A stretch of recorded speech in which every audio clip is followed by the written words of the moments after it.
Break के बाद एक बार फिर से आप सभी का स्वागत है। केंद्रीय मंत्री मुख्तार अब्बास नकवी ने भारत बंद को समर्थन देने के लिए विपक्ष को कटघरे में खड़ा किया।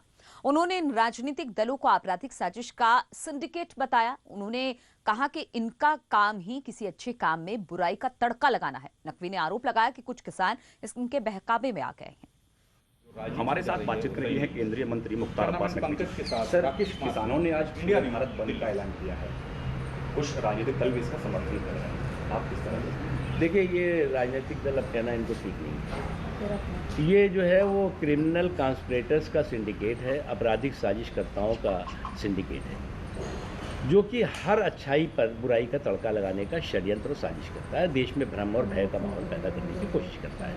किसानों की जो हमारी कृषि का जो बजट था 12,000 करोड़, 34,000 करोड़ से ज़्यादा कर दिया गया।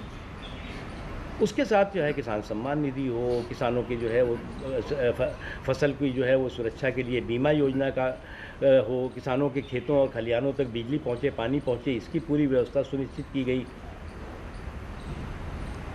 ये एक के बाद एक ये चीज़ें हुई, जो ये तमाम वो लोग हैं जो लोग ये सब चीज़ें कर नहीं पाए थे। तो अब कर नहीं पाए तो किस तरह से भ्रम पैदा करो, और भ्रम पैदा करके लोगों में भय पैदा करो। इसलिए ये लोग ऐसा कोशिश हमेशा करते रहे हैं कि एक ऐसा रास्ता बनाओ जिस रास्ते पर तरक्की के रास्ते से बे जो है वो किस तरह से बाधाएं पहुँचे। और किसानों को, कुछ किसानों भाइयों को भी उन्होंने उस रास्ते पे धक्का दे दिया, और धक्का देने के बाद जो है वो एग्जिट गेट पे ताला लगा दिया। और कानपुर से खबर लेते हैं। यहाँ पर बंद का जरा भी असर नहीं दिखा है। सड़कों पर लोगों की भीड़ दिखी, ज्यादातर दुकानें रोज की तरह खुली। एसपी कार्यकर्ताओं ने सड़क पर उतरकर हंगामा करने की कोशिश की, लेकिन पुलिस की मुस्तैदी के चलते वो अपने मकसद में कामयाब नहीं हो पाए।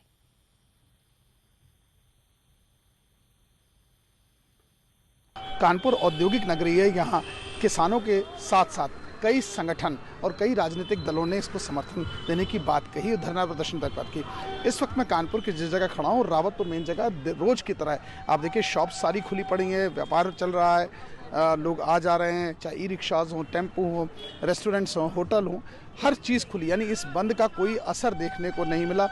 सड़कों किनारे दुकानें लगी हैं, क्योंकि निश्चित तौर पर सड़क किनारे हों, चाहे रेहड़ी पट्टी वाले हों, चाहे जहाँ तक आप जाम की बात है तो यहाँ से जाम तक लगा। इससे ये मालूम हो रहा है कि इस बंद का इस पर असर नहीं। हालांकि समाजवादी पार्टी के नेताओं ने कई जगह पुलिस से नोकझोंक ज़रूर हुई और गिरफ्तारी का विरोध भी किया, और वो यहाँ धरना प्रदर्शन देना चाहते थे, मगर पुलिस की सख्ती के आगे उनकी एक न चली। यानी कानपुर में बंद बेअसर रहा। वीडियो जर्नलिस्ट आशीष पांडे के साथ अमित गंजू, न्यूज़ 18 कानपुर। और नोएडा में बंद पूरी तरह से बेअसर रहा। लोगों का कहना है कि हम किसानों की मांगों का समर्थन तो करते हैं, लेकिन बंद करना सही नहीं है। हमारी सहयोगी प्रीति श्रीवास्तव ने नोएडा सेक्टर 18 के मार्केट का जायजा लिया।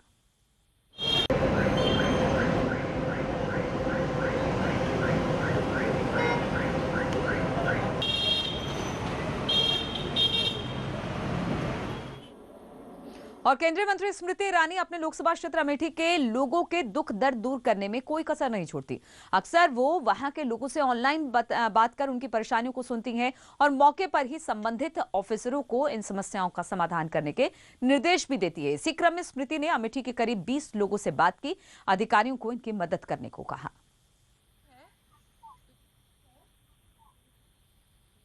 तो इन तमाम खबरों के साथ इस बुलेटिन में